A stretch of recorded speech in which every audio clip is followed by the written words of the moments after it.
Digital 410 Media proudly presents the What's the Scuttlebutt podcast with your hosts, Don Abernathy, Jeff Copsetta, and Dennis Blocker. Welcome, everybody, to another episode of the What's the Scuttlebutt podcast, your favorite World War II-based podcast, and we're back live. We've got the whole crew together, plus one more. Joining us from Texas, as always, Mr. Jeff Copsetta. Jeff, how you doing tonight, sir? Outstanding. I can't wait to introduce our guest. We've been trying to work on this for a few weeks now.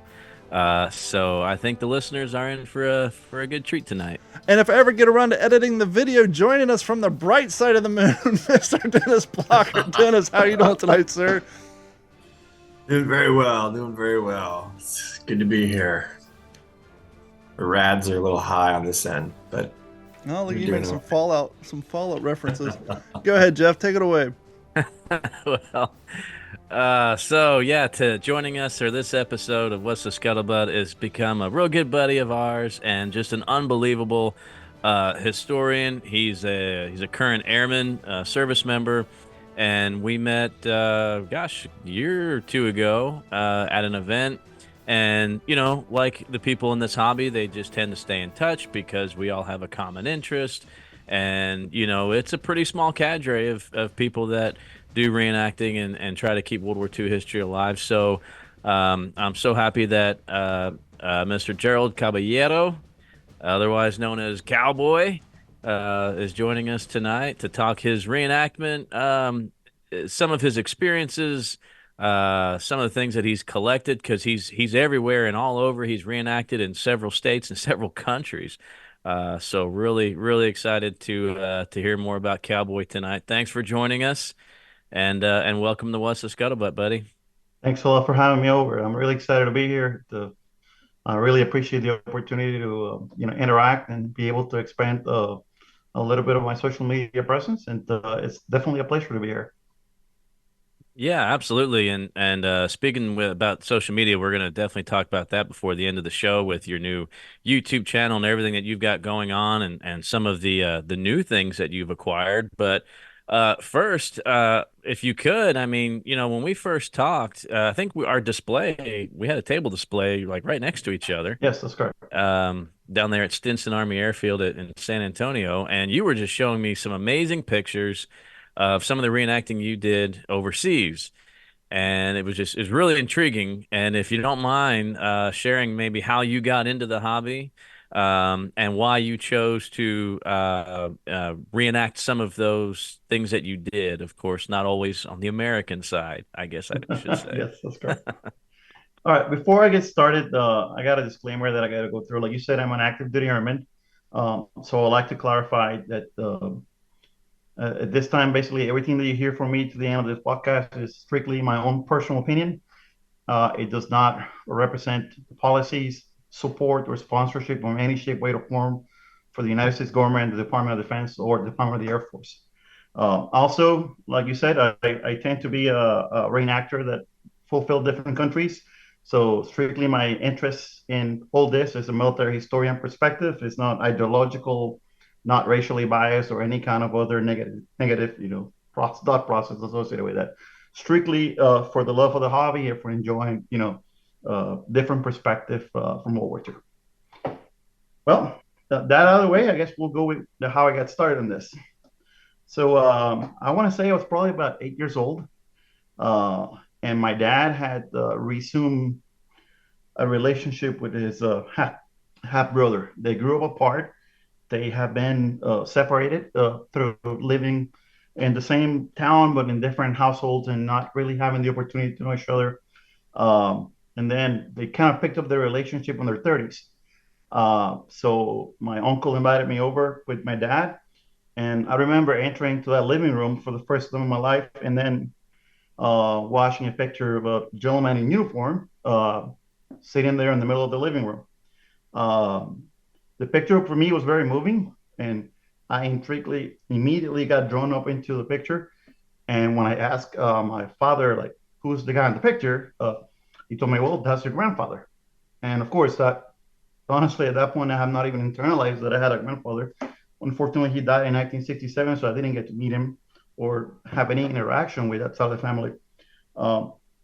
So immediately after I heard those words, it's like my whole chest got pumped up, and I basically felt special, like like wow. And why is he in uniform? What's he doing? Oh, he was in World War II. And I kind of took the liberty. I'm not really sure if you can see it with the lighting, but I decided to bring up the picture to kind of show you guys what I'm talking about. So this is Staff Sergeant Gerardo Caballero Lopez. A picture was taken in 1943, and at the time he was stationed on in the Panama Canal Zone, operating an anti-aircraft artillery unit or anti-aircraft artillery unit as a radio operator.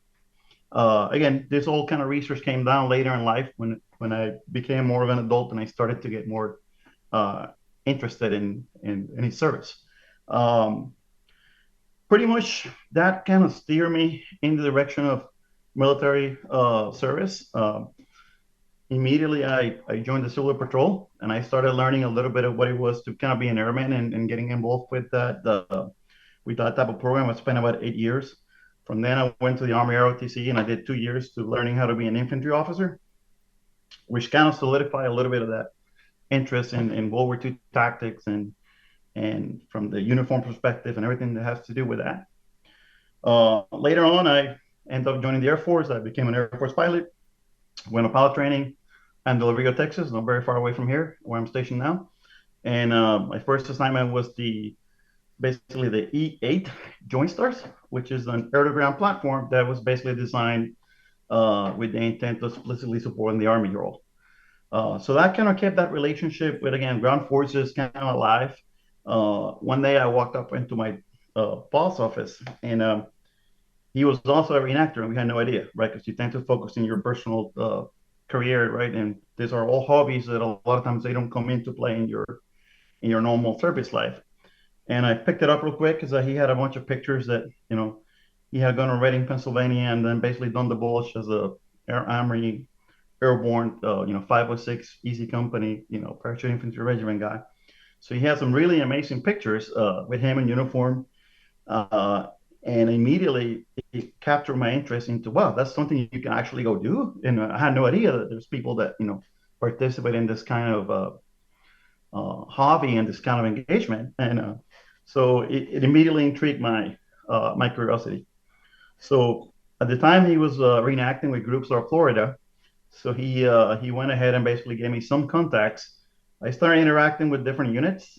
I am What units were you? Sorry to interrupt, but what units Yeah. out of Florida were you working with? Well, initially it was a 352nd Infantry Regiment, a very small outfit. One of the things that it's how can I say interested, the German side is a lot smaller than the Allied side. Yeah. So there's some differences that I'll cover in a moment.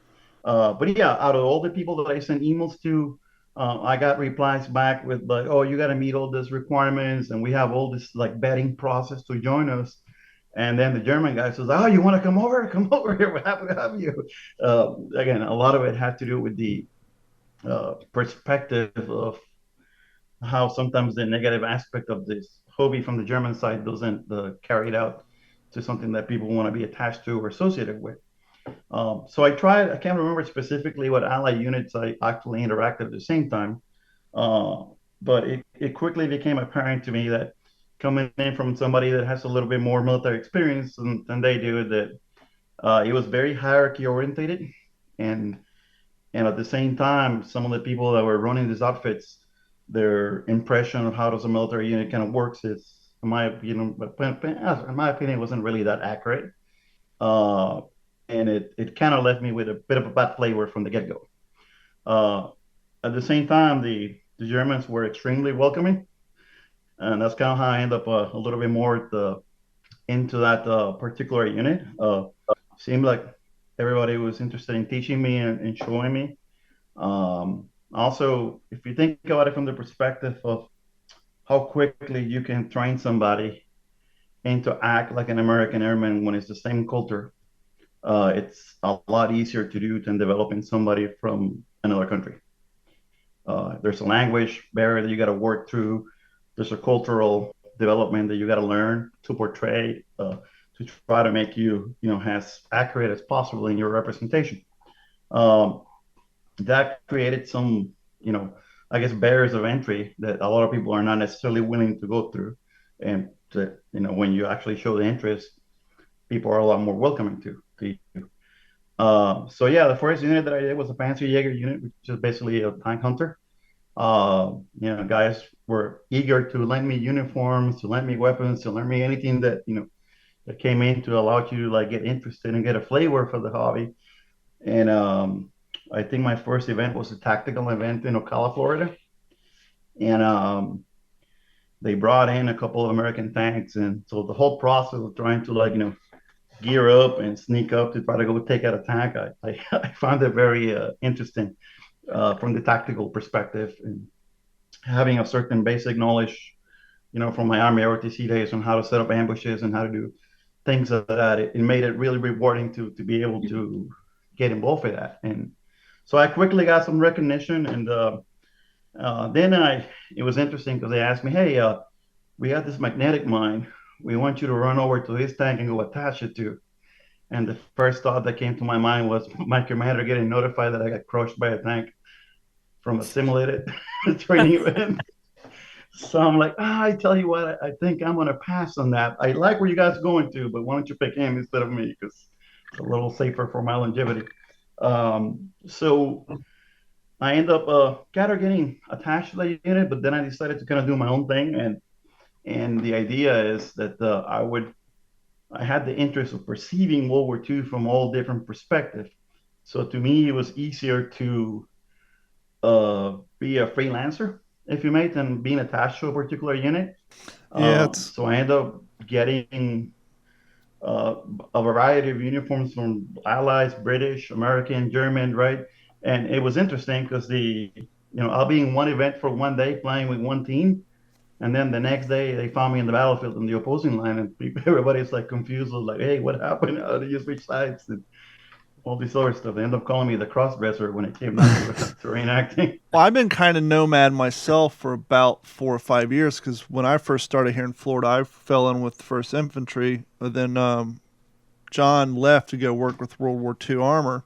And so Jerry and I were just kind of surfing around. But yeah, I'm the same way. And plus, I kind of found it annoying when I was working with another group. They're like trying to control what events people could go to. It's like, I paid for all this crap. I want to get all the use out of it I can. I want to go to whatever events I want.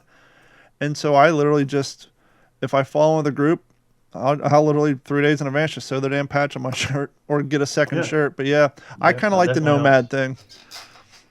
Yeah, so again, I did that nomadic style for a while, and I figured the easiest way to do that was to not have to worry about showing uniforms. That's where the camel patterns kind of came in, easy. You will just throw a smock in whatever, tunic you had and throw some camouflage in your helmet and go to town, right? So I started getting more interested into the sniper perspective. Really, really cool when you're like sitting on a part of the battlefield observing everything through a rifle scope. And so you have that narrow field of view, which basically gives you a lot more of an immersion feeling to it.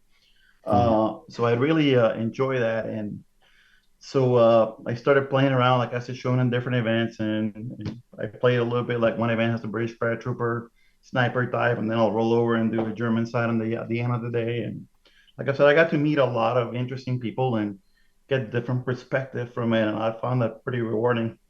Unfortunately, military service and reenacting are not two things that go very well together because, a lot of it is networking, right? You got to know the people, you got to start the relationships, and then somebody comes in and goes, okay, you got orders, you're moving to this other location, and it's like press the reset button, and you find yourself in another part of the country trying to keep the hobby alive. And you start, especially early, was difficult because the internet wasn't as accessible, and finding units or like-minded people that like to do this was more and more difficult. But somehow I ended up getting around, circling the wagons to more or less the same audience.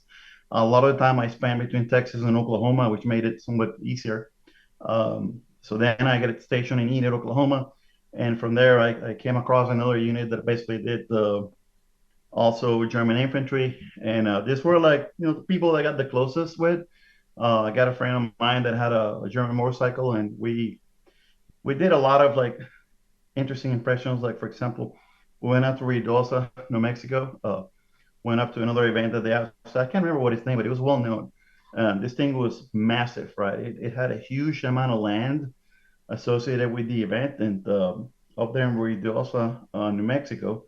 And with the problem with the sniper experience, if you may, is that you don't get to touch people with your rifle like you would in real life, right? So it's that balance between trying to hide and sneak up, and at the same time you fire when everybody else starts shooting, and then nobody knows you're there, so nobody takes your hits. Yeah. So at the tactical level, seems very silly, right?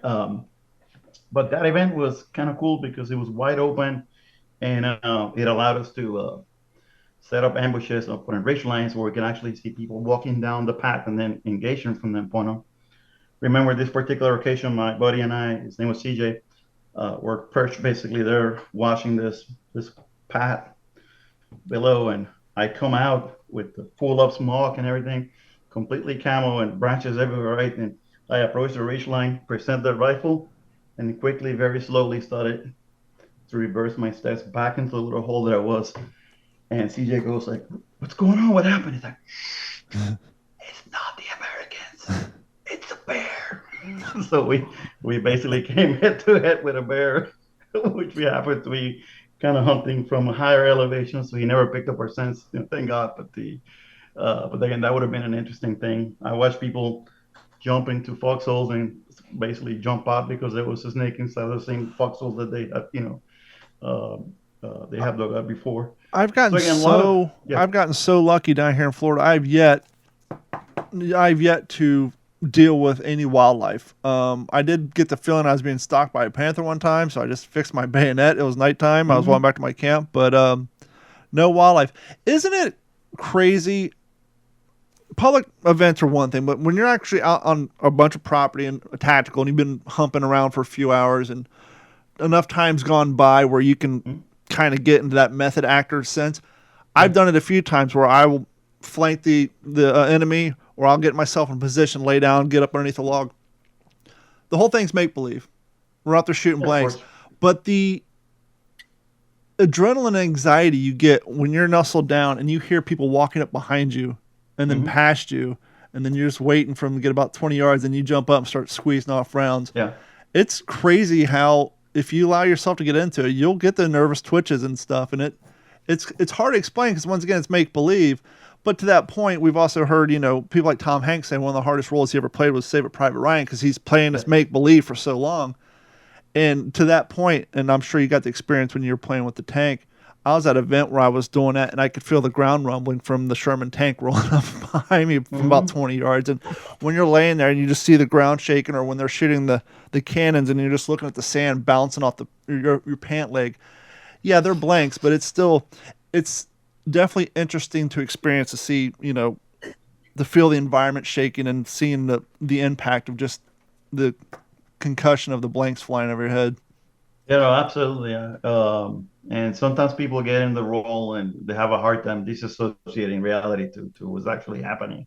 So that same event that I was talking about, that we had the encounter with the bear, they quickly realized that they kind of messed up because it was the area that they set up for the tactical was too big, and people were barely running into each other. So you walk around for hours and you don't find anything, and eventually you get bored and you pack up and leave. And so they decided to conceal the event and make it more pack.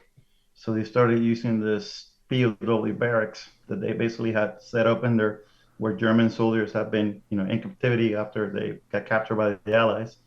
And they set that up as an objective, and then they started all these units converging into this building. Didn't end up well. Unfortunately, somebody comes around the corner with a 45 and he shoots at somebody close range, upsets the person. Yep. The person turns the MP40 and goes full out on him. And before you realize, people are throwing helmets at each other. And this particular helmet cut this guy lip like right through clean, steel pot. And it ended up in a brawl pretty quickly compared to, what the intent of the event was. Like I said, sometimes people just can't differentiate that. But what I found hard was that you go to an area and they go, okay, so this is the Eastern Front, right? Yep. And then you walk into a stop sign, right? And then you try to put yourself in that immersion mode, and that illusion is quickly broken as soon as you find something that brings you back to the 21st century that it brings you back to reality.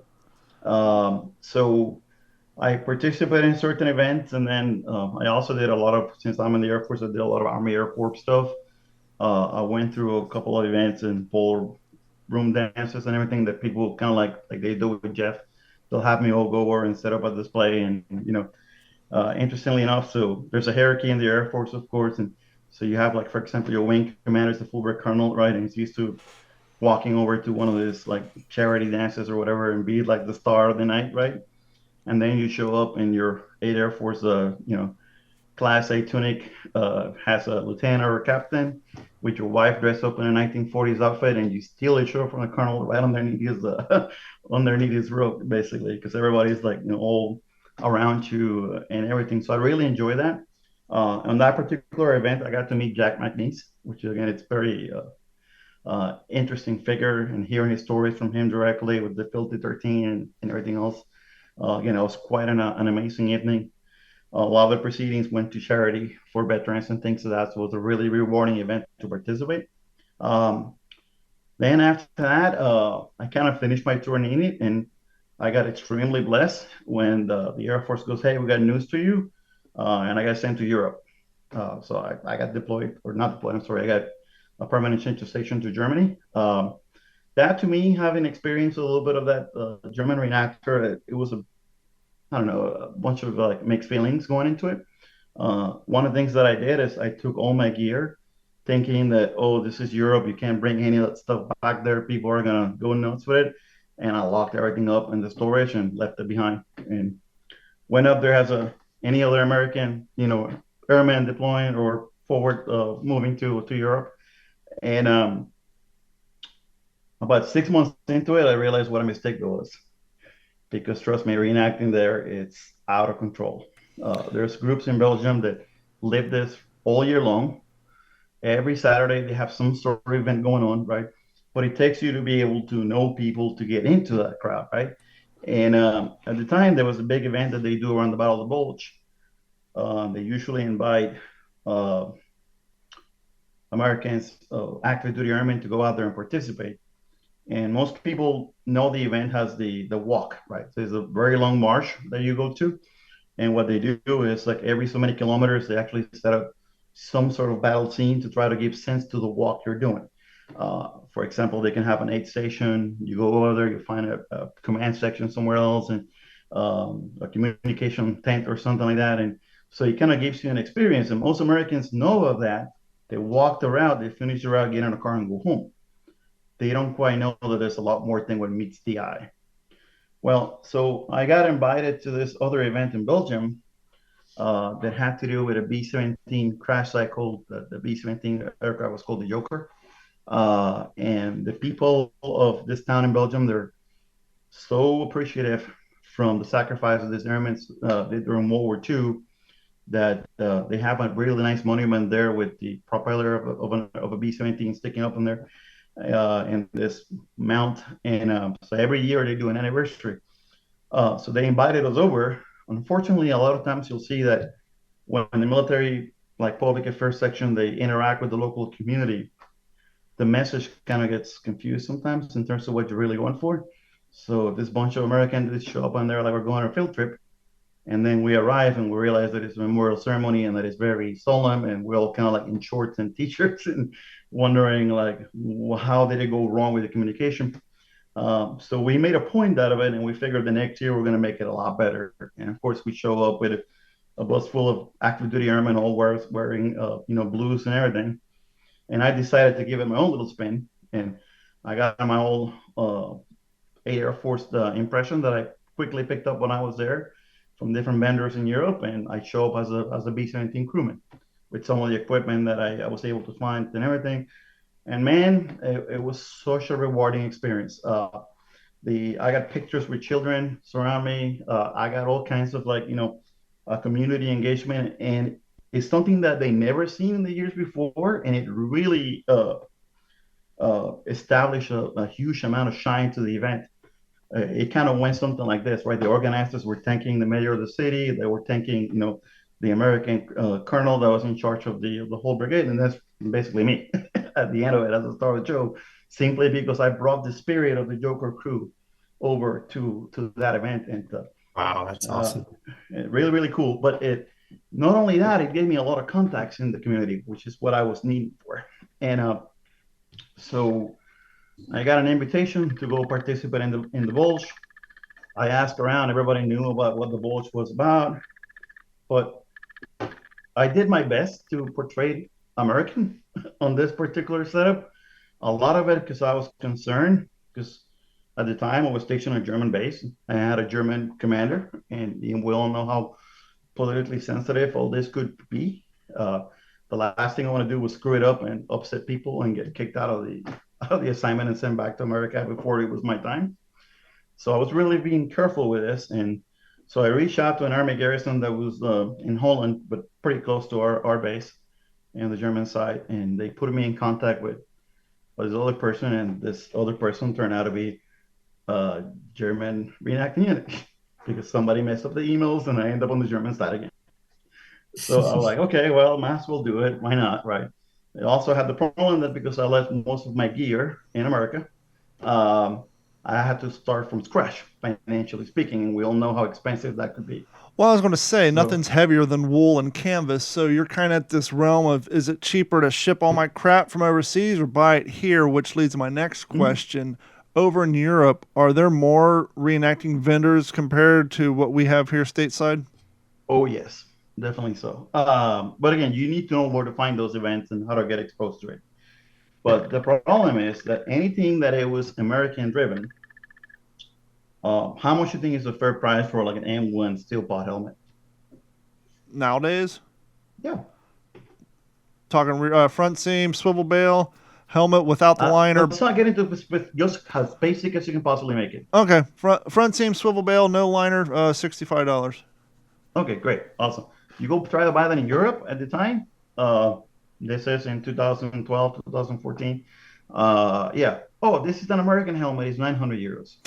Which is And what? you go, what? No way I can afford to do that.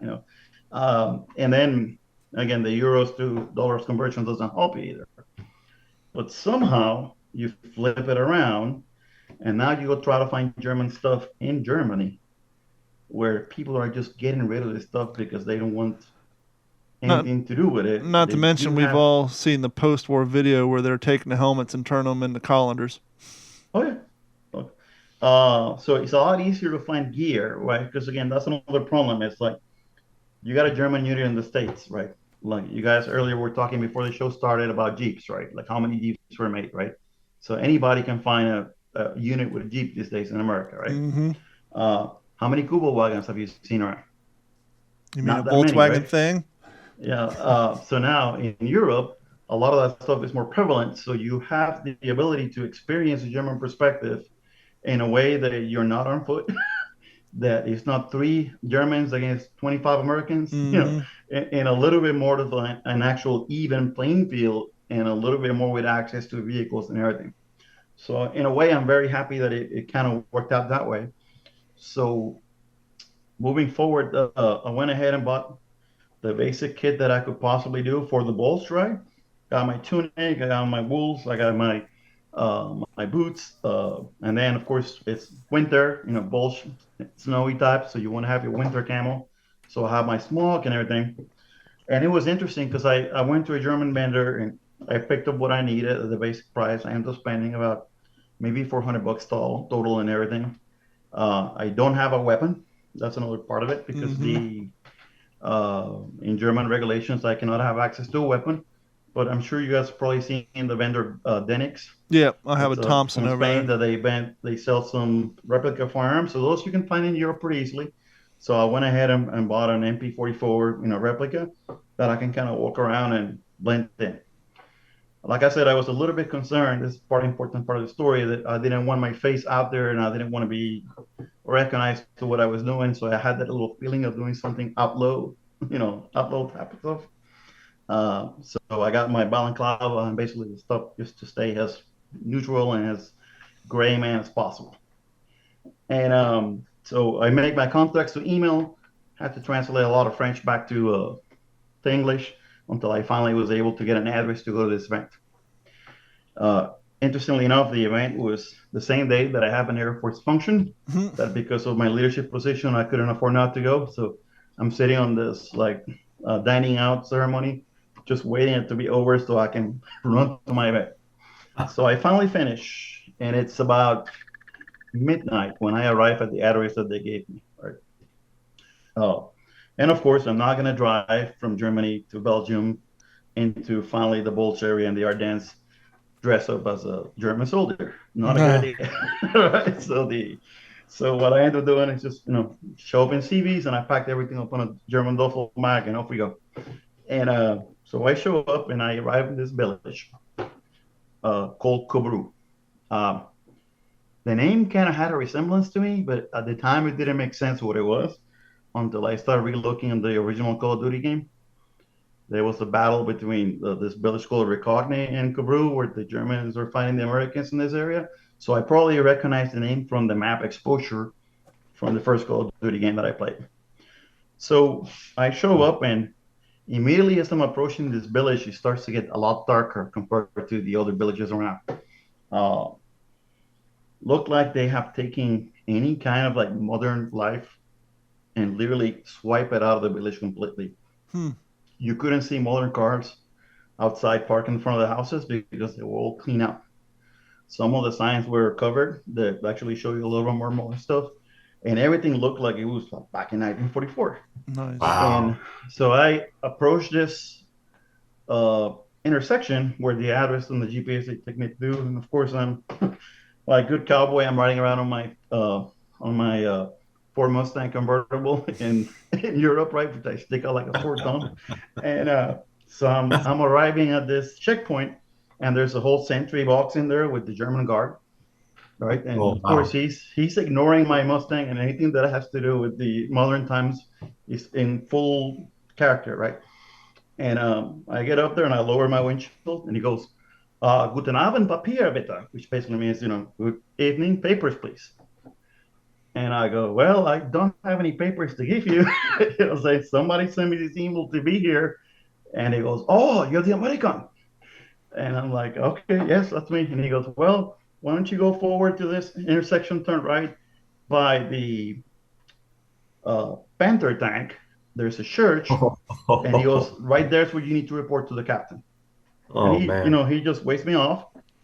And, in reenacting terms, you're so used to make believe, right? People talk about stuff that is not there all the time. Like one time they're talking about yeah, go to your bomber when your dress up was an aircraft. You go, yeah, I'm on my way or whatever, right? But there's not a bomber. It's another story to that. But in this particular case, again, I was just expecting a make believe world, right? So I'm like, yeah, sure. Down And by the everything is pitch Panzer, black. gotcha. Yeah, exactly. So I kept on going, right? And I find the church, and I get in the church, and of course, when I get in there, if I had to describe it, it's like I was teleported to Band of Brothers, and talking about that scene out there with the 8th station by the church and all that kind of stuff. And it's all kind of set up with the German side, and the lights are like all candle type lights, so it's a little darker. And there's this captain out there with basically his field uniform and his like trench jacket on. Basically, he's hunched over this table out there discussing battle plans in German with another guy. I'm like, whoa, that's interesting. Of course, as soon as I report in, they see me dressed up as a civilian, and they immediately reprimand me. They tell me to change into my uniform in German, and they told me to go report to this unit. So I go out there and change quickly back into my field gear, and they took me to a barn. This barn, I learned later that it was a really old barn that apparently was there in the 40s, and actually it housed German soldiers in the Battle of the Bulge. Wow. So I'm like, okay, so you got that eerie feeling to it, right? When you walk in there, and of course I get introduced to the Unteroffizier, or the NCO, that was basically in charge of the Zug, is what the Germans call it for platoon. And so guy was totally intrigued because he could not understand why an American will choose to go ahead and play the other side. So, but anyway, we said our intros, and everybody who was coming into and approaching me was like, hey, there's this region of France called the Alsace region that is basically in between France and Germany. So a lot of the French people that lived there were somewhat ethnically Germans. So that kind of played out a little bit during World War II. So this particular group of French, they have a close connection with their German ethnicity. So so they can speak it, they can play the part very well from the perception of reality and relation to World War II. But they're all Frenchmen at the same time. So they're all excited that I was there, and everybody kept bringing me their wine from their region of France. Before you realize, it soon turned up into a party. Uh, and out of the blue, somebody moved some haystacks out of the way, and there's a piano in this barn. And they start playing songs like German songs like Lady Marlene on the piano. Somebody's recording them. They end up in YouTube, right? And I'm barely can speak the the lyrics to it. I'm like the drunken German on the background holding a bottle, basically, swinging side to side to try to blend in. Um, so, like I said, I already had an Air Force event that evening, so I was exhausted. I was tired, and I just crashed. Got my piece of hay together, and I just went to bed. And again, this is call it probably around 1:30 at night. About 3 a.m. in the morning, I woke up with Petrik's flashlight. This is the old boxy looking German flashlight that you see around. Somebody put that right on my face. And when I wake up, I am in total shock. I'm like, what the hell is this? And they literally put their hand on my mouth, and they make me shut up. And they go, shh, shh, shh, go ahead, which basically is German for quiet. And I go, okay, my bad. And we get up, and we start assembling all the German troops on the outside of the street, all in complete quietness. Right? There's nobody joining commands. Everything is very tactical. Hard to do in them boots. Yep. But not everybody walks around with the clicks up. But my point is that everybody was tactically orientated as they would have been in the Battle of the Bulge. So next thing I know, we found ourselves walking through the Ardennes for 2 straight days. Wow. Hopping around into basically hopping fences from farmlands and all kinds of things.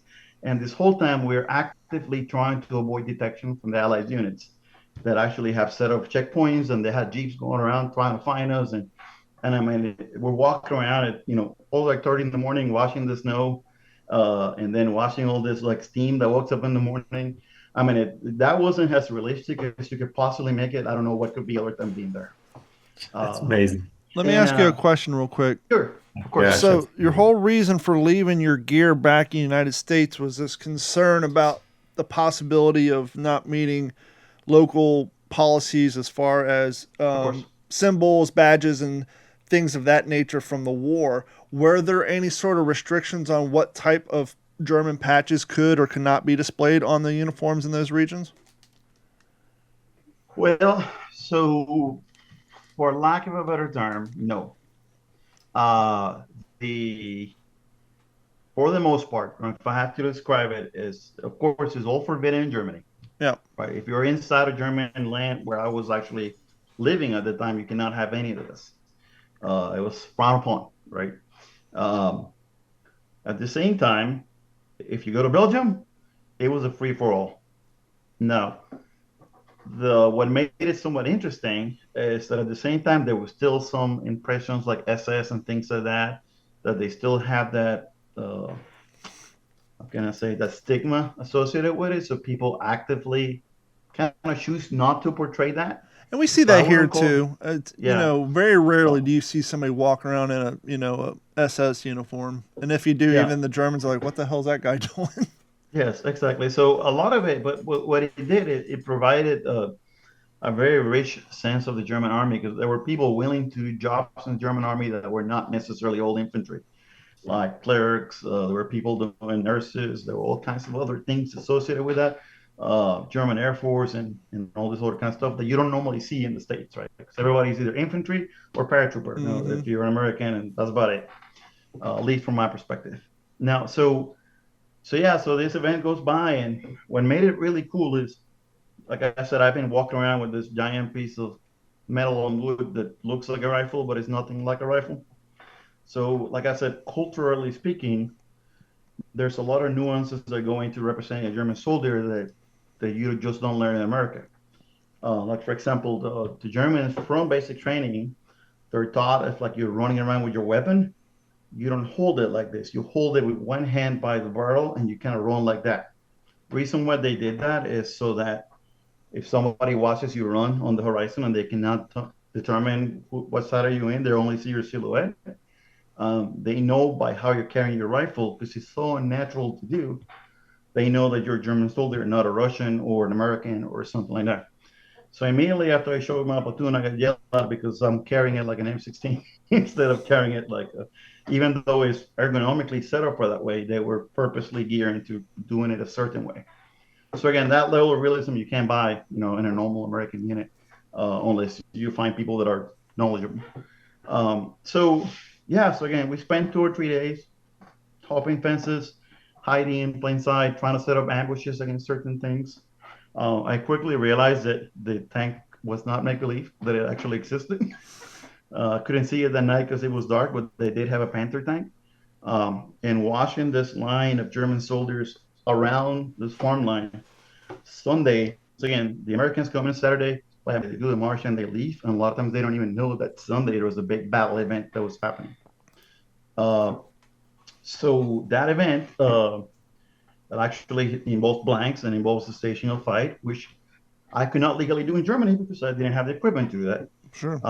But the event was organized and ran by the French military magazine, and they actually rented weapons Nice. for that, and they actually gave you like a temporary license for you to operate that weapon while you were there. So pretty much unanimously, everybody voted to give the weapon to the American. So I'm walking around with this MP40, full auto, something that I can never get stateside either because it's really expensive unless you will get a V-Fong or all those other different type of weapons. So I got to do a lot of like house-to-house fighting and shooting blanks, at full auto in the Ardennes. We ran behind the tank. So talking about a tank going full blast, and you're basically smelling all that diesel or that German kerosene burning in front of you as you're trying to take an objective. And the way it kind of works out, and most reenactments kind of work this way, right? It's like wrestling, right? The Germans kind of win in the beginning, and then somehow the good guys recover toward the end, and then they fight back. Well, part of what I wasn't expecting, which make the American fight not very realistic, is like everybody in town is wearing an American uniform. People do it for fun. They just go grab a paratrooper tunic and they walk around with it. So when you're like fighting next to all these people that are dressed up as military people, it makes it really confusing to know who you're really fighting and who's the reenactors and who's the general population kind of thing. But really rewarding event. Well, when it was over, I was exhausted. Right, I was out of gas, and interestingly enough, as we're getting ready to do our final push into the town, into Recogne, this guy heard me speaking German, and he walked up to me and he goes, "You have an American accent." And I'm like, "Guilty as charged." And he goes, "Can I take your picture?" I'm like, "Yeah, well, why not?" So I went ahead and got my balaclavas, as quick as I could make it up to cover my face, and I took a random picture from a random dude. The event turned. I found a few videos on YouTube that has me running around, gunning people down with the MP40 and having a good old time. And one of my French compatriots sends me a message that says, "You're famous." And then when I open it, my picture was in the front cover of the French military magazine edition for that Battle of the Bulge event. Now, interestingly enough, is again, half of my face was covered by the balaclava. The other half of it was covered by a front reenactor that they had posted in the picture in front of my picture. So, of course, the natural focus of the eye when you see the cover is to look at that person and not me in the background. And so as I traveled through Europe as a tourist, and this magazine started coming out, I found it everywhere. So, of course, I bought it as quick as I could. So it's not that expensive, but it was a cool thing to say, "Oh, shit, that was me." That's awesome. I even had this conversation with a vendor in Spain that he was betting money that I wasn't me. So I actually had to take pictures of the event and show him, and then I won the bet. But anyway, so that kind of started that way, right? And he got me a lot more connections in the local area to meet other reenactors. But again, the flavor of it at my age and all that, Yeah, running around with a rifle, it was cool, that particular setup, but I'm like, I think I'm over this. I think I'm ready for other things and all that. And this is really when my reenacting career kind of took a very interesting turn. And so I got invited to a little event in Belgium that was supposed to be a train ride. Now I participated in certain other events like that in the States. One of them in Florida, they call it Von Kessinger Express. Yeah. So like one of the guys in my unit will dress up as a German general, and you jump around in that. And there were certain similar elements to it.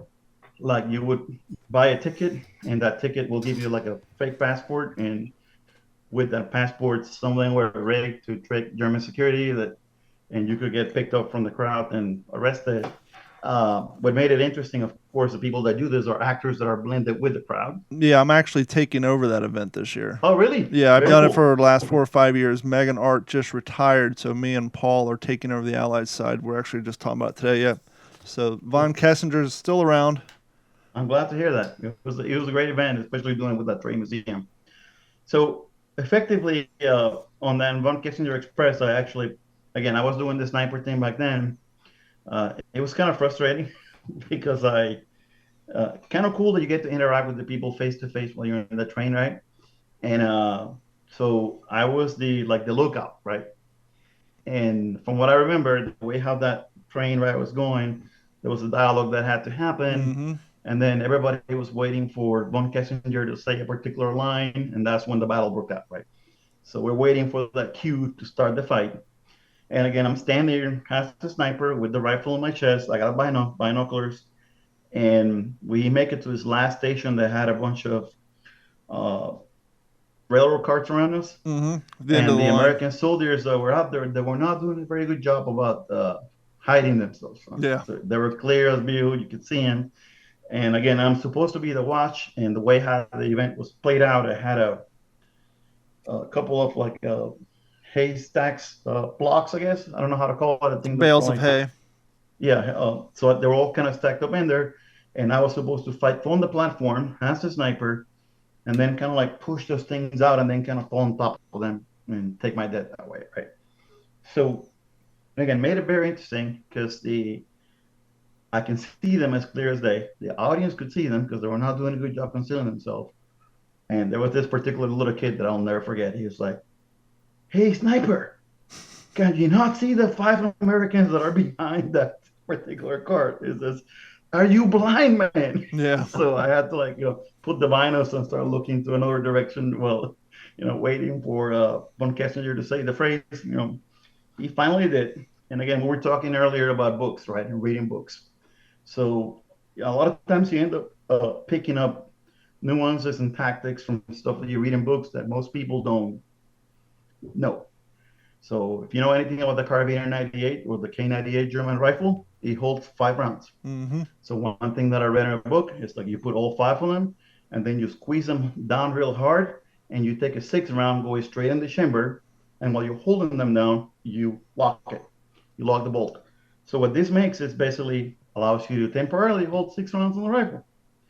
So when the battle finally kicks off, and I go alarm, alarm, alarm, and I start all the bells and whistles going, and everybody starts shooting. So my American counterparts decided to come rushing out of the cart one by one, with about a 3 feet spread between each one, right? So I put at the time I had a scout sniper rifle, which basically means I have a long eye relief mount, which just makes it pretty easy to point. And I cap the first one, and he takes the fall. I reload, I take the next one, and before I realize they keep coming one after the other, and they're all lining up directly in my line of sight, which I'm taking them one at a time. So if you guys seen that movie Glorious Bastards, with that scene with I think it was called Sodal, which is that German sniper that is starts stacking up the enemy soldiers, that's kind of how that looked like.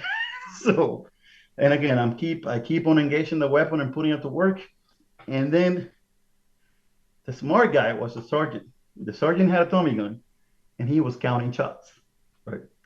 So he got the 1, 2, 3, 4, 5, and he comes out of the cart screaming, "I got you!" with the Tommy gun. And he was really surprised when I pointed that thing at his forehead, and I fired a 6th round. And at that point, he took his Tommy gun, and because of course he traveled to the event to showcase his gun, he wants to shoot it. So he starts spraying, basically randomly while holding the trigger while he takes his fall. And at that point, I realized there's nobody around left to kill me. So I kind of purposely lower my rifle so I don't break it, into the pail of hay, and then I pretend like, oh, he got me, and I take my hit from the train into that predisposed location that was set on the floor. Of course, I bounce into that, and I end up, in the wrong position, which is basically with my head up instead of head down. That's another simple tactic that you get taught, that you always want to land your face down. That way, when it's hot and you're sweating, Especially you're not in Florida. making eye movements or moving your face so that people know that you're not dead. So anyway, kind of forgot the little fact that this was probably one of the worst parenting decisions that I have made, was to bring my wife and my kids on the train. And my 6-year-old at the time goes, they shot my daddy. So she's going through this complete, like, uh, face of like, they killed my dad. And then people are start to talk to them about, hey, it's okay. He's going to be okay. Don't worry about it. He's pretending he's going to be fine. And another rule of reenacting is when you find somebody laying on their face, you with their face up, so you go up and you pretend you search them a little bit, and then you flip them over so that you can put them out of their misery, right? So they go over and they flip me over, and the American guy was such a nice, friendly guy that he kicked me in the rib cage, like, you dirty German or whatever, and then walked out. And now my daughter was already emotionally recovering from the event. She gets to see that, no, he's really dead. And she went into another, crying outburst in the train. Yeah, the other thing But anyway, we do yeah. down here, a lot of times when you have dead people in around, you got your vent, some of the allies have to stand sentry, and, while the public leaves, or in that particular case, half the guys get on the train. And so what we tell people is, hey, if you're standing there, staying guard, and somebody's face up, stand in a way so that your shadow is covering up their face. You're now the tree for them to, because these guys are laying out, they're going to be laying there for 10, 15 minutes. And so, we try to stand so that we're casting a shadow over their face if they Of course. are laying face But up or face having been down. a bone passenger and having seen that exposure, right? Well, like I said, as much as you try to mentally transpose yourself to Europe, no, you're still in Florida. You can't escape that, right? So now I get this invite to this other event that looks the same. It's called Red Wall to Liberty. And it was the same setup, hosted by a museum. You show up when you get on a train, and you go through its little stages. And is designed to bring the crowd in, and is designed to be incremental in the level of hostility that you're facing. So in other words, in the very beginning, the Germans reenactors you're making are all friendly, they're all happy, and you start seeing like this weird vibe that people are not expecting from, something that they associate with their, bad things, for lack of a better term. So I decided to play, and I decided that for whatever reason, I was done being a grunt, and I wanted to represent my own rank and my position in the military. So in this case, I decided to be a German major. So I dress up, find my little buffalo items, and kind of like a mix between fighter pilot and, at the same time, regular officer, fly boots, and a combination of things like that. My Flieger jacket, or my pilot's jacket. And so I show up. Interestingly enough, one of because of the time that I was in Germany, and all this stuff is to the Germans is, for lack of a better term, junk. You can buy a lot of this stuff for really cheap, especially in German eBay and things like that. So one of the things that I bought was a suitcase that basically had the name of a German major called Major Stadelman. So I walk around with my little suitcase because I'm going to go on a train ride. So why not, right? It makes perfect sense to me. In my suitcase, what am I going to carry? Well, I'm going to put a couple of cigars and a couple of like brandy whiskey bottles, right? Why not, right? So, and maybe a couple of shirts in case I have to change and whatnot. So I show up, and little did I know that because of my decision to be the German major, I became the higher ranking person in the whole train. And that is a problem. Mm-hmm. Why is that a problem? Because I don't speak fluent German to fool anybody in Germany that that I'm a German officer, let alone there's the color of my skin and other things that don't quite go along with the impression, but who cares? So I'll figure I'll roll with the punches and see what happens. As luck will have it, another guy shows up, has also a German officer, in this case Air Force as well, and a junior rank to me, so he shows up as a lieutenant.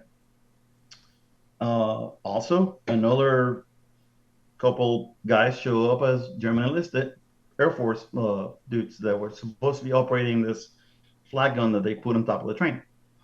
But while they're not on the flag gun, they're just basic utility persons.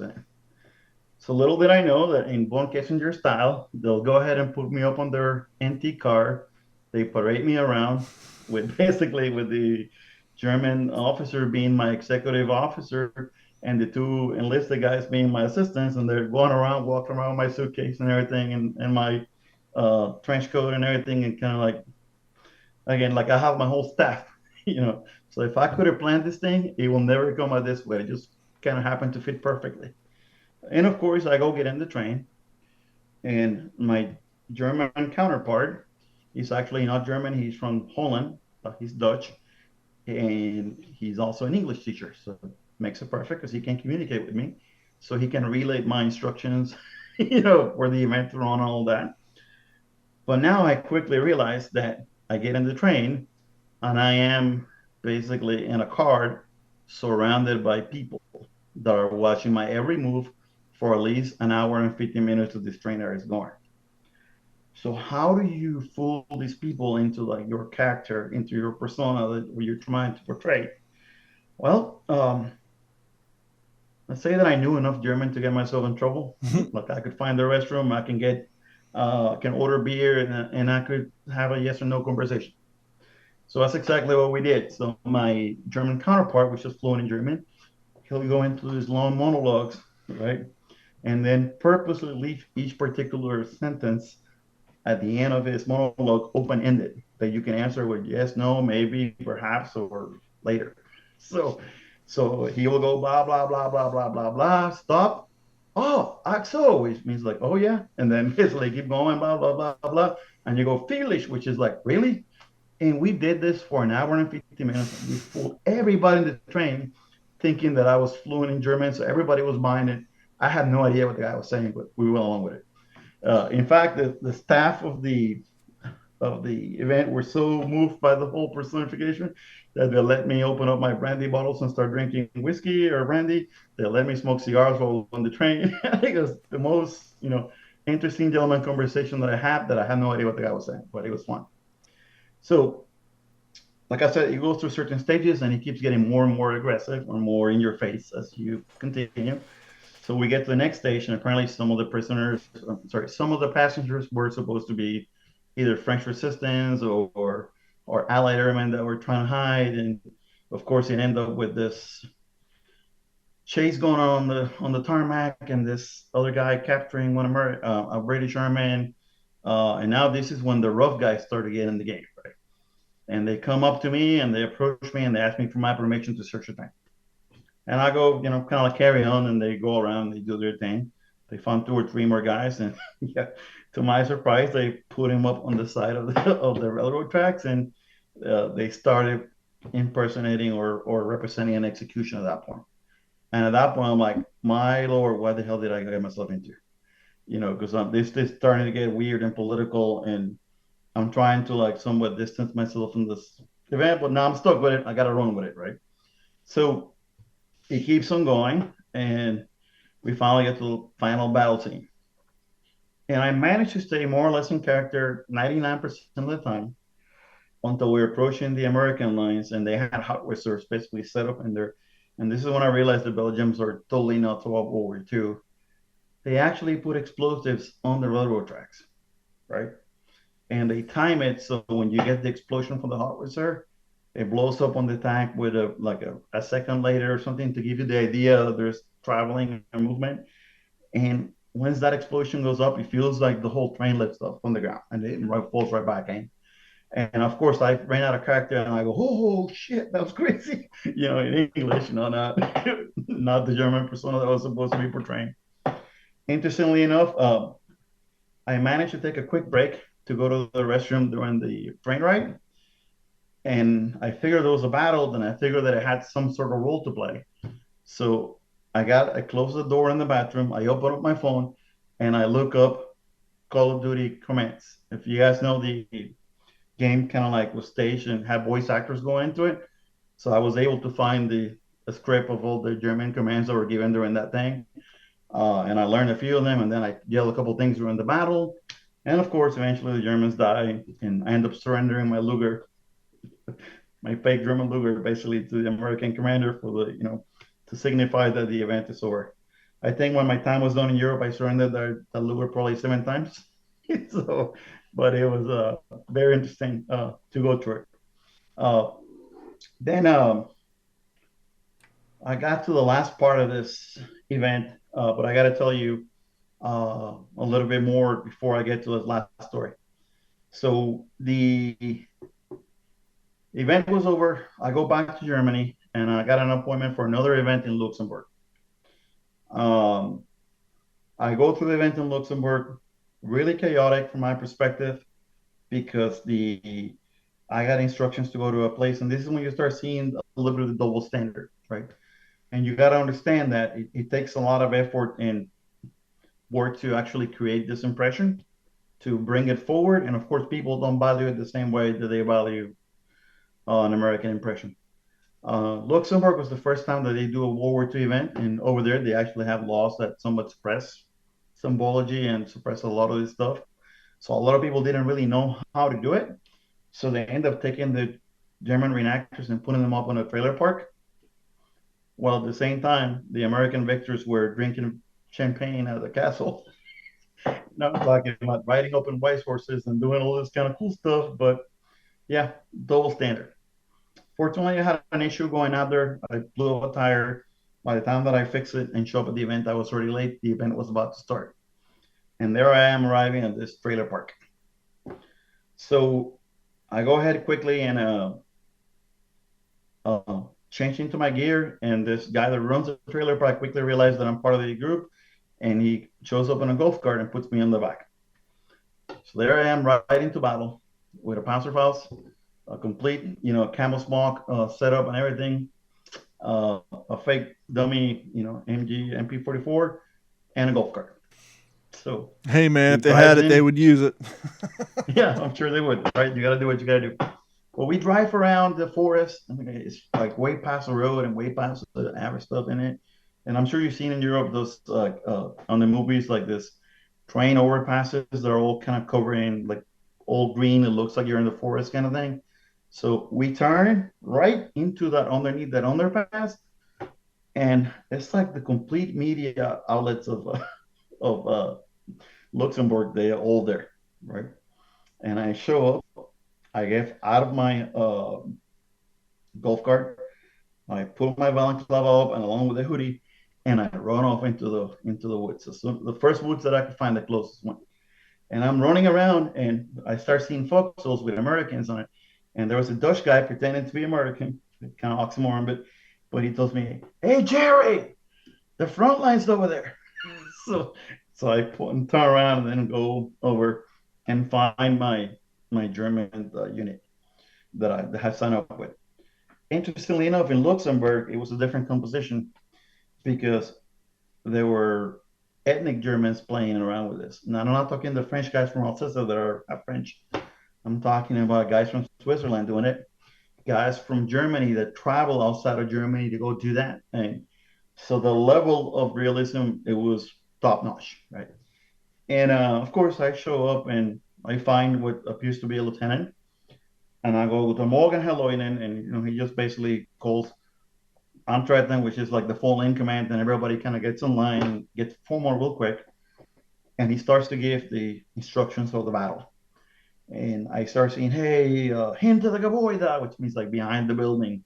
And I got kind of like a broken idea of what we're doing, but I'm just gonna find somebody and follow them into battle, right? And the event starts, and we start running around, and we like walked into the most stupid, tactically speaking, position you can possibly find, because we get behind this building, like he said, and there's think about a creek that has different levels, right? The water is at one level, But if you're on the west side of the creek, you're a lot higher position compared to on the other side. So you gotta like somehow cross the water and climb up to get to the other side. So there's only one little bridge that basically covers that, right? And he's got two Browning machine guns on each side of the beach, basically protecting it, along with a bunch of other firepower and fire teams in it. So there's no way that you'll be stupid enough to run over the bridge and get blown up. So we found ourselves in this, catch-22 position that there's nothing we can do but die. And again, I'm sitting back in there and I'm starting to get, again, I can't even fire because I got a dummy gun. So I'm screaming like random things left and right just to try to stay engaged in the battle. And I see the lieutenant and I go, Herr Leutnant, which means Sir Lieutenant. And he goes, Ja, was, which means what? And I go, Wir brauchen Feuerschutz, which means we need covering fire. And he looks at me and he goes, Jawohl, which means yes, sir. He turns around and he goes, Feuerschutz, which means covering fire. And again, I got to the event last. I had no idea who was there, what was happening, what the plan was. So next thing I know, all these cannons start blasting from the top of the mountain, right? And all these people come running down, like take over the positions, and the Germans win the day. And I'm standing there like, what happened? How did this come to me? Apparently, when I did my research later, the battle of that particular place in Luxembourg was won by the Germans, and they reenacted it play by play. There was no happy ending to anybody other than the Germans win. And of course, the German media was taking pictures, and the Swiss media and everybody else. So that's important because of later in my career, as I'm getting ready to come home, I get summoned to go see the German general, and they're being pretty cryptic about what's happening. They told me the general wants to see me, so I am with his exec, and we're like literally in the car, just waiting for the German general plane to land. He lands and he comes out, he meets me, he jumps in the car, and he takes me to the dining facility that is in Norway at the time. So they're out. It's important to say that it's outside of Germany, and they have set up a nice little table and everything else. And the Germans had a concept that they called the Stammtisch, which basically means like the root table. So if you go to a German restaurant that's like good enough to have a good audience and be well established, there's always like one table that is reserved for the all the important people or the family members of the owner and all that kind of stuff. And usually each spot is marked with the location on the table. So the German lieutenant colonel tells me to sit down over there, and I sit down, and I see my name in the table. And I'm totally confused because I think I know what it means, but I'm not 100% sure. But somehow I made it into the club, right? So the German, again, he's ignoring me. The German general, he's eating. And he goes, Cowboy. And I'm like, yes, sir. He goes, in this events that you go to, I've been told that you do some sort of like, let's call it war games. Is what he calls it. I'm like, oh shit, I'm busted. I go, yes, sir. That's exactly what I do. Oh, and I'm expecting a reprimand and get put on the next airplane and sent back to America. And he goes, well, tell me, this events that you go to, have the Germans ever won? And I go, well, yes. And I told him about the event that I went to in Luxembourg. And when I was done telling this story and I talk about the covering fire and the explosions and all this kind of stuff, before I realized that German table looked like they were watching a football game and they just won the World Cup. I was really confused. So the exec to the general kind of like explained to me a little bit more. And it's basically, if I had to describe it, it's like, because all the politically correctness that is associated with World War II, all this chapter, it's like, imagine that you as a professional soldier, anything from 1939 to 1945, somebody grabs that book and deletes it from ever existing. So you don't know your history, you don't know your battles, you don't know your tactical, victories or what worked, what didn't work. All that stuff is just, it disappeared. It never happened. So I had to go in from America to go kind of like illustrate them to them, some of the battles that happened in there and all that kind of stuff for them to kind of get a bit of a, appreciation for their own country. So that, Oh, in my opinion, kind of gave him a little bit of pride, and it was really, really rewarding to be able to partake and do that. Now, little did I know, when I go back to my air base, which, if I had to describe the dynamics, is the most American personnel salutes each other because it's part of our customs and courtesies that you can expect, but nobody else salutes anybody between them. So, like, the Italians don't salute the Germans don't salute the Turkish, nobody else does, right? Usually you recognize people within your own country, kind of thing, in practice, right? So I'm walking down the base, and a random German pops up to attention and goes, Guten Tag, Herr Major. And I go, whoa, where did that come from? So very quickly, my reputation spread within the German side, and they kind of treated me like one of their own. So when I did my going away, this other German lieutenant colonel that was part of the group even gave me basically a pilot's watch, from like an ME-109 pilot watch, as a parting gift, just to give you an idea of the kind of camaraderie that I was able to build, with them. Another somewhat of a reenacting story. Well, if you don't mind, let's get into Sure. your new project, your YouTube channel Sure, you're starting, absolutely. and all that stuff. Absolutely, yeah. It's getting kind of late, and I just realized I can talk forever. So this also has a little bit of story, so I'm going to try to do the best I can to summarize it real quick. There's a lot of things that had to happen for that to take place. So in 2017 or so, I was the Air Force pilot that was going to fly. At that point, I was flying an E-3 AWACS, and I was flying to fly the E-3 AWACS for the demonstration for the air show. Unfortunately, a big thunderstorm came in. All the airplanes got scattered. So when the air show started, I didn't have an airplane to fly, which, as a pilot, is a pretty big, bump. But I kind of used the opportunity to talk to people, interact with others, and be able to kind of like network, right? So this gentleman approached me. He was in a pretty interesting position because he had landed his airplane for the airbase, and the pilot that he chose to fly there, they did a background check when he landed, and they discovered that he had, I don't want to go into details, but he had done something that could be construed as a federal offense. And the next thing you know, the guy was escorted out of the airbase. So his airplane didn't have a pilot to return it home. So the guy asked me to fly it. I ended up flying the airplane home. We're talking specifically about a Cessna 02A Skymaster. So I fly it back to home base, and he elects to basically use me as his demo pilot from the time on. So I flew that aircraft in several roles and then show it to customers and things like that. Strictly as a hobby. There was no pay or anything like that. It's just something I did for fun. Part of the agreement is that I could take the aircraft and fly whenever I want to for my family or whatever. It's tons of fun. So at the end of it, he asked me to fly it to Nellis Air Force Base for the Nellis Air Show. And I take the Skymaster, I fly across country all the way out there. And where I landed, I got parked right next to a World War II replica airplane that basically had a replica Storch, which is a German observation plane from World War II. So the owner happened to be a Vietnam era veteran.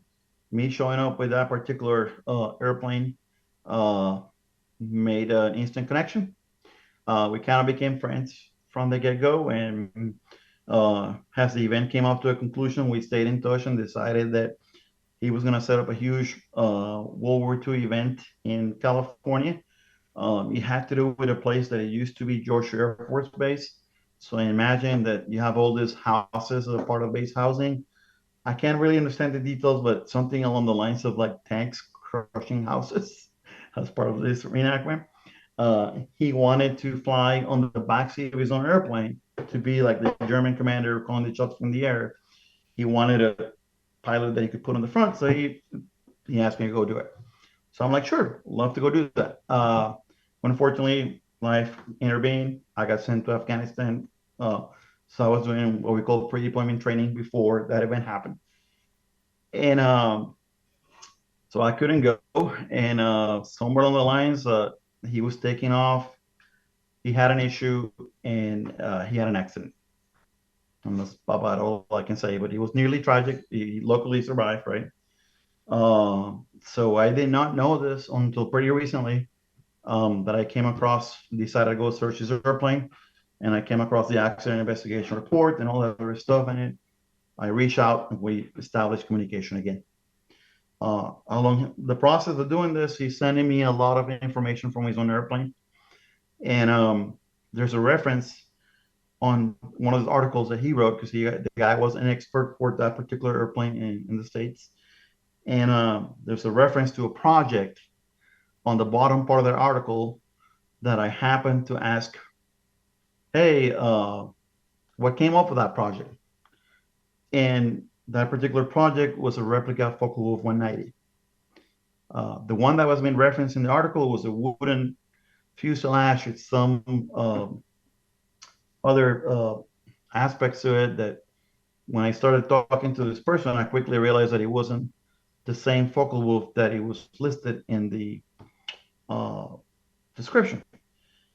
He started talking about an old metal fuselage made by this guy that used to design race cars. And again, some really high-end features to this particular airplane that made it very interesting to me. We talked back and forward, and again, without going into too many details at this time, because legally I can't disclose too much. But bottom line is, this person had the airplane.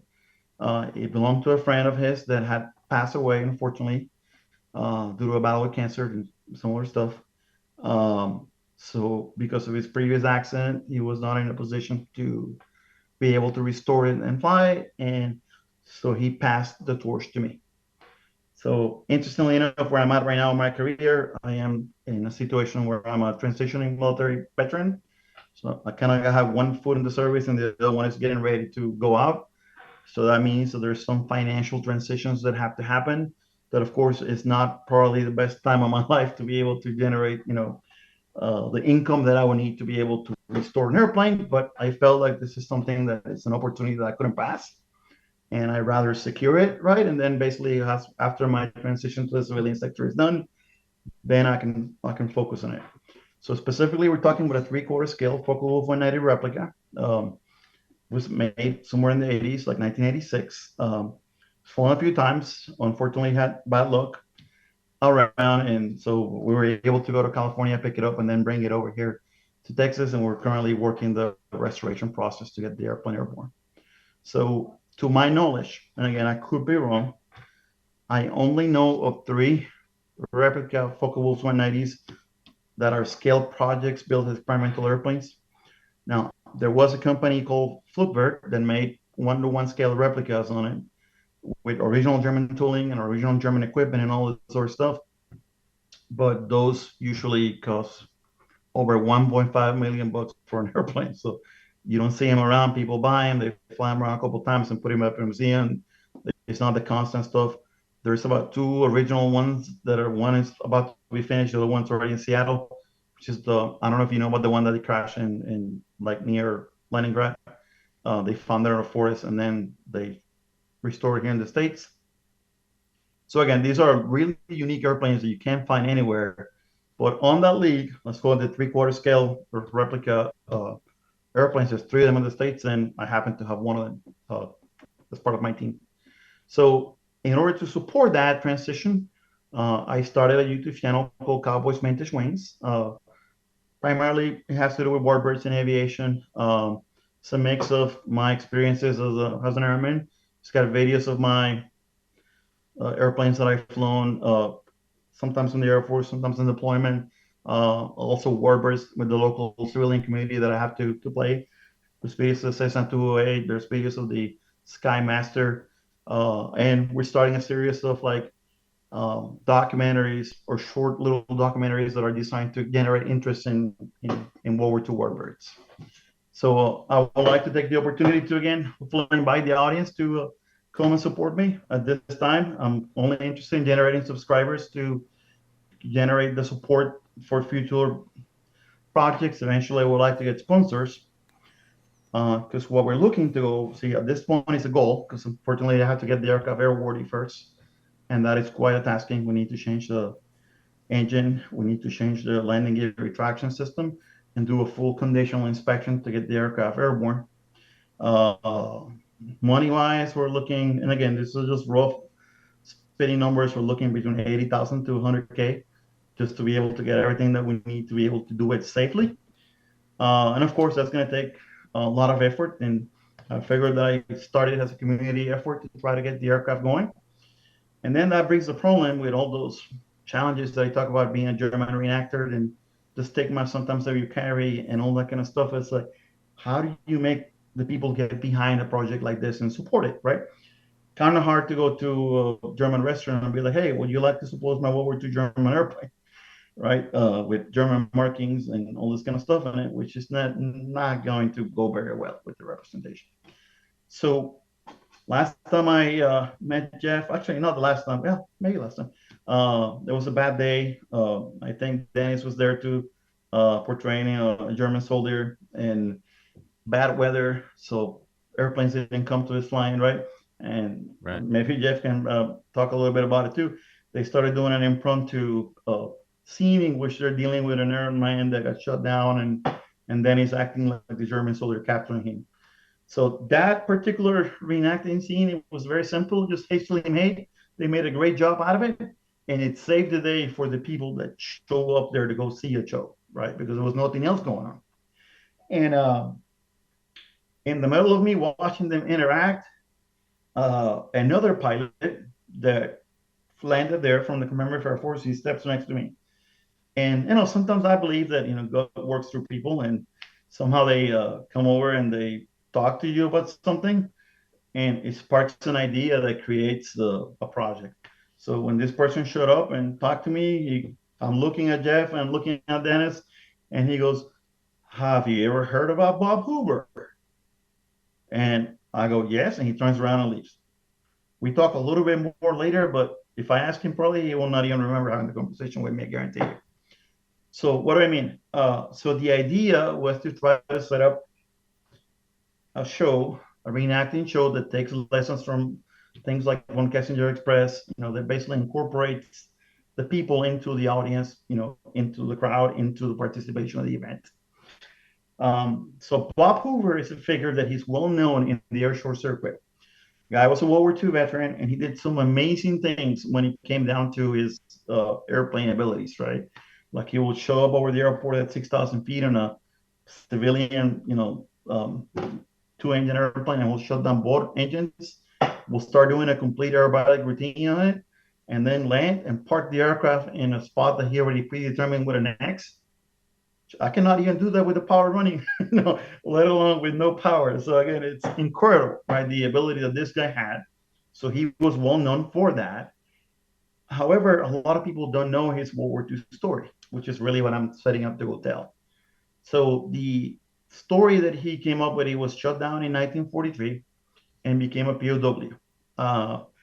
Now, April 1945, the Russians are literally at the gates.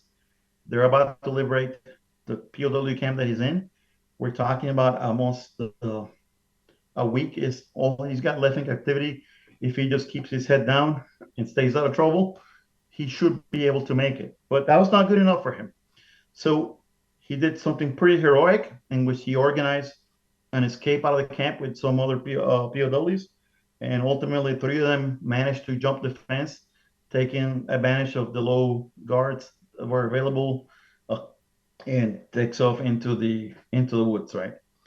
So Bob Hoover, instead of doing what we were told to do, which is to avoid contact with everybody and then go hide in a hole until it's over, he manages to sneak up into a German airbase, and he basically forces, along with his buddy, they had met previously a civilian person that gave him a pistol, and they force a German mechanic to help him start the engine, and he escapes to freedom on board a Focke-Wulf 190. So the idea of this reenactment event, and where it comes together with the air show, is to try to stage up on, imagine that you have a crowd of people, and in the middle of that crowd, you start seeing some American POWs that are escorted by guys dressed up as German soldiers, right? And eventually there's a distraction, maybe 2 prisoners start a fight, and in the middle of this commotion, 2 prisoners escape into the crowd. and they start blending themselves into everybody else that is happening, right? So now it's kind of hard to set up an inertial environment because there's a lot of stuff going on. But the air show has pauses in which people are getting ready to take off, people are ready to land, which usually the narrators use those breaks to do announcements and advertising and things like that. And the idea is to take advantage of those breaks in which you can set up this in different acts as it goes along. So the first act would be that escape from the POW column. Then the next act would be some American POWs escaping into the crowd and the Germans trying to weed through the crowd to try to find them, right? And then that puts the audience in a position that they get to make a choice about whether or not they want to help or they want to send the Germans to the American POW, or basically have a basic level of interaction through that, right? Ultimately ending up with a fake stage stealing the aircraft scene and taking off, and then basically staging a mock dogfight with, let's say, an aircraft like a Jack 52.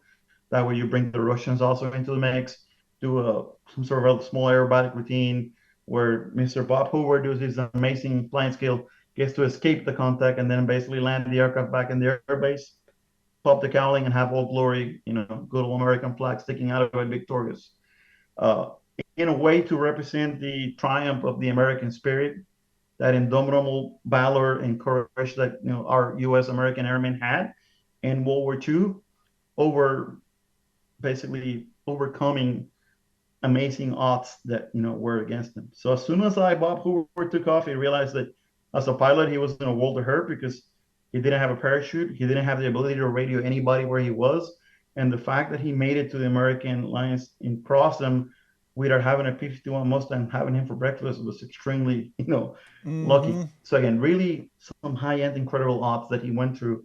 So if we can manage to combine that, tell his story, generate public support, and then be able to advance, the spirit of, American valor in combat, and then kind of tell his story, I think will be a really amazing goal we're pursuing.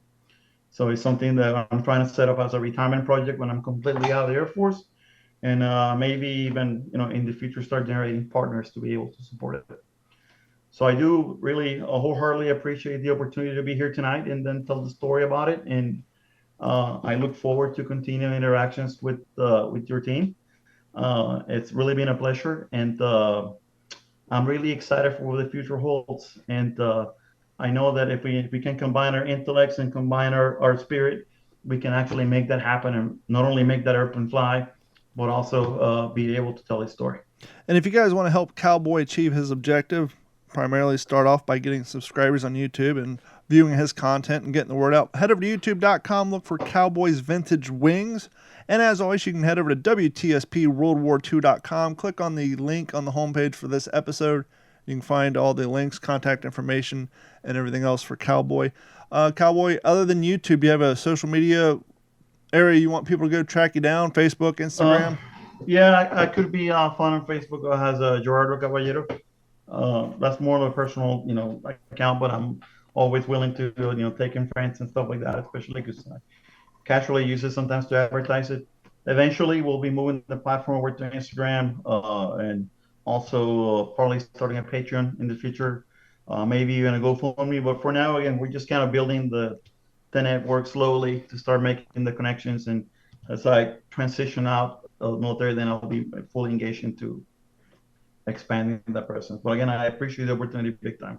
Well, congratulations on your time served in the Air Force, and thank you so much for your support. The very cool opportunities you had to do reenacting overseas, and good luck on your project on both your YouTube, the restoring of the plane, and the idea in getting that reenactment off the ground. It's very seldom that you see a living history event that actually incorporates actively flying planes. It's one thing to have some guys in the field have a plane fly over, pretend to do a strafing run, but to do what you're planning on doing sounds like it's going to be a pretty cool event if you can get it off the ground. No pun intended. Absolutely. Thank you so much for the support. Thank you guys, and for myself, Dennis Blocker, Jeff Copsetta, and Cowboy, we want to thank each and every one of you for hanging out with us tonight, and join us next week. We got a whole list of guests coming down the pike, and we're very excited with what's going on. Thank you guys so much, and we'll talk to you all next week. And we're out. This has been a Digital 410 production.